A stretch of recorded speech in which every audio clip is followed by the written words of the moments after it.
Hi, we pick up today in Genesis 12:14 where we left off last time. After exploring the options that Abram and Sarai implicitly, but the choice seems to be in Abram's mouth and mind, of what to do in the face of this hunger, and we saw that he immediately goes to Egypt, but then we also saw that in anticipating what he fears about the Egyptians, he tells Sarai to say that she's his sister and not his woman. And so that's where we ended last time, and now we pick up to see what actually happens in the face of that fear and that plan. And there are wonderful ironies in here, and we'll explore some of those as we go. So first, let's look when Abram entered Egypt. That's ambiguous already, because we look at the map, it's not like there's some sign that says now entering Egypt.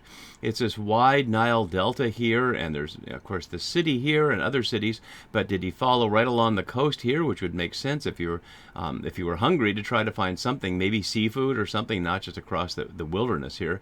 So we don't know exactly what that means, and how would he know exactly where to go? Egypt's a big place, and of course if we were to follow the map down, oops, sorry, can't see that, but Egypt goes all the way down the Nile quite a distance. So we don't know the specifics of this. When we get to the Joseph story, and Jacob sends his sons to greet the Egyptians and Joseph's the vizier there in Egypt, we see quite the pomp and circumstance of the royal situation and a long line of people coming to Pharaoh and to Pharaoh's house for food. But here we just see Abram all by himself entering this giant nation of Egypt. And the response is the Egyptians saw the woman was very beautiful, just collectively. And the description for very beautiful, using mayad there is a powerful word, sometimes used as powerful, so even more beautiful than Abram thought. So far he was right, but his response to his initial thing to Sarai was to say, because of this, they will want to kill me. But we don't see them wanting to kill him. Instead, we see this. But we also see that the Egyptians saw it, and now something else happens. The officials of Pharaoh saw her, and they praised her to Pharaoh. And as we see from the note here from Gasuto, the only peril that he envisioned was that which might emanate from the commoners of Egypt, thus not what he had anticipated, but something that he had never envisioned happened. The peril actually arose as a result of his craftiness from the statement that he was her brother and not her husband. This was Abram's retribution, the punishment fitting the crime. At least that's how Casuto sees it here. And there's a wonderful wordplay here, and I'll show you in the Hebrew. When the officials of Pharaoh, Sarai, so as you can see here, those Sarai and Sarai look exactly the same. And it's not too surprising because we saw Sarai means princess, and these are not exactly princes, but people working for the Pharaoh, for the king. So it's not a surprise in Hebrew they're described in a similar way.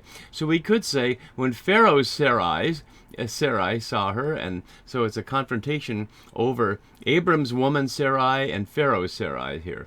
They saw her, they praised her to Pharaoh. Literally, it's a hallelujah, and of course, we're playing with the conceit that they either speak Hebrew or that at least Abram can understand them in Hebrew, rather than the Egyptian language issue, which comes up in the Joseph story here. So there's no apparent linguistic issue here. So, again, whether Abram knows about this, we don't know. But the woman was taken into Pharaoh's house. Notice there's no response from Abram here. We don't know what he's doing. There's no response from Sarai. Is she just gone? Is Abram ever expecting to see her again? This should be a terribly tragic moment. Notice there's a redundance here in the Pharaoh translation, Pharaoh's house, both in the Hebrew, Beit Pharaoh. It's like ATM machine, because the word Pharaoh means great house or royal house. So the royal house, like ATM machine or something like that, indicating that this is not people whose primary cultural context is Egypt or their language Egyptian. So there she is in Pharaoh's house. And again, as readers, if we didn't know what was happening, we think that's the end of Sarai. And what happened to the promise that they were going to have children and be a blessing? And in his first test, Abram's already blown it and ruined the whole story. But then we get this incredible surprise. And for her sake, he dealt well with Abram. And he had sheep, oxen, male donkeys, male and female slaves, female donkeys, and camels.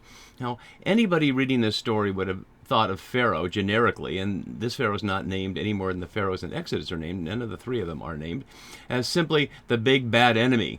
But this is ironically the story of the good Pharaoh and the bad Abram.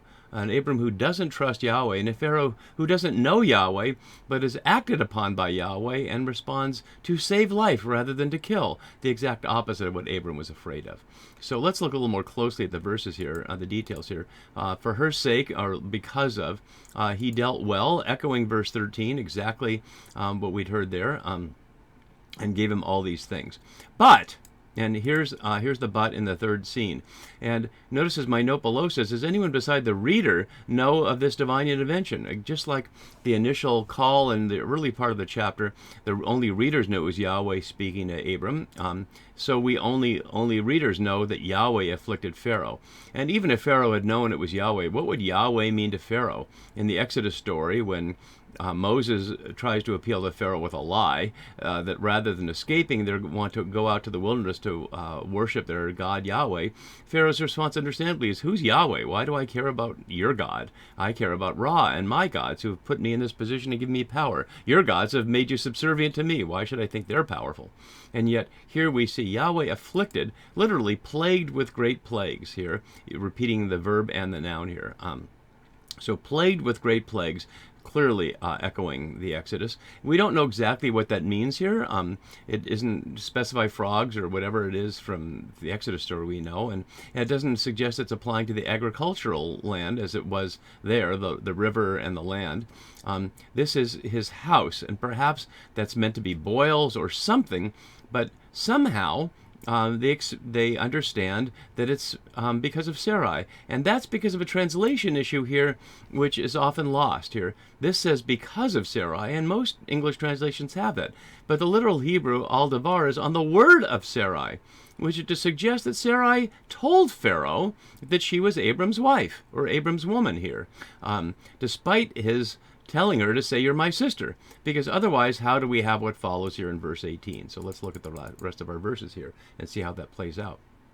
So notice it's the causal. So Pharaoh called Abram. So whatever those plagues are, it leads Pharaoh to understand that she is his woman and not his sister. There's no way one would get that conclusion, is there? Just from some kind of physical plague, that's what the issue is. So we I think have to interpret against most translations of it was the word of Sarai that told Pharaoh when she was alone there, perhaps out of her own desperation. Again, we don't hear much about her, and we don't hear anything from Abram in this scene. So Pharaoh called Abram, and we see that calling in all three of the wife-sister stories, as we looked at 2 videos ago. What is this you have done to me? The phrase, what is this you have done, specifically echoes God in the Exodus story, or in the Garden of Eden story. Let's go back and look at that briefly. Then Yahweh God said to the woman, what is this that you have done? And so we hear this perhaps as this scene is something like Abram's original sin. Just as in the garden, they didn't listen to Yahweh's command not to eat from the tree of life and the tree of the knowledge of good and evil, and are banned from the tree of life. So here they weren't banned, but told that the land of Canaan was their land, and they went to Egypt. And now Pharaoh, speaking ironically on behalf of God, asking, what is this you have done?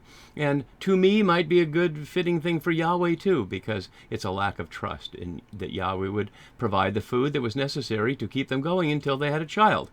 And Pharaoh continues with a series of questions that either he doesn't give Abram a chance to answer, or Abram doesn't choose to answer.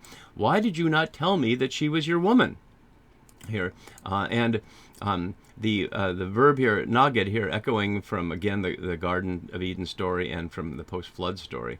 The problem here is not telling. And then he continues, why did you say, notice he's speaking to Abram and not Sarai, because perhaps, again, suggesting that Sarai has spoken to him, perhaps also like Sarai, or like Eve spoke to the snake in the garden and Adam did not, but that's just speculation off the top of my head here. So why did you say she is my sister? But we didn't hear him say that. We heard Abram say to Sarai, you say you are my sister. And so there's an interesting thing there that Pharaoh perceives that Abram is the one that claims she is my sister, so that I took her for my wife, using the phrase, not the usual phrase for sexual relations, but the usual phrase for what kings do, taking, as we, again, referencing back to 1 Samuel 8.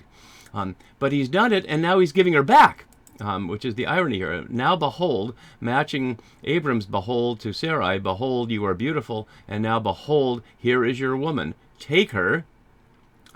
Again, using the noun for what kings do. So I took her for my wife, now you take her.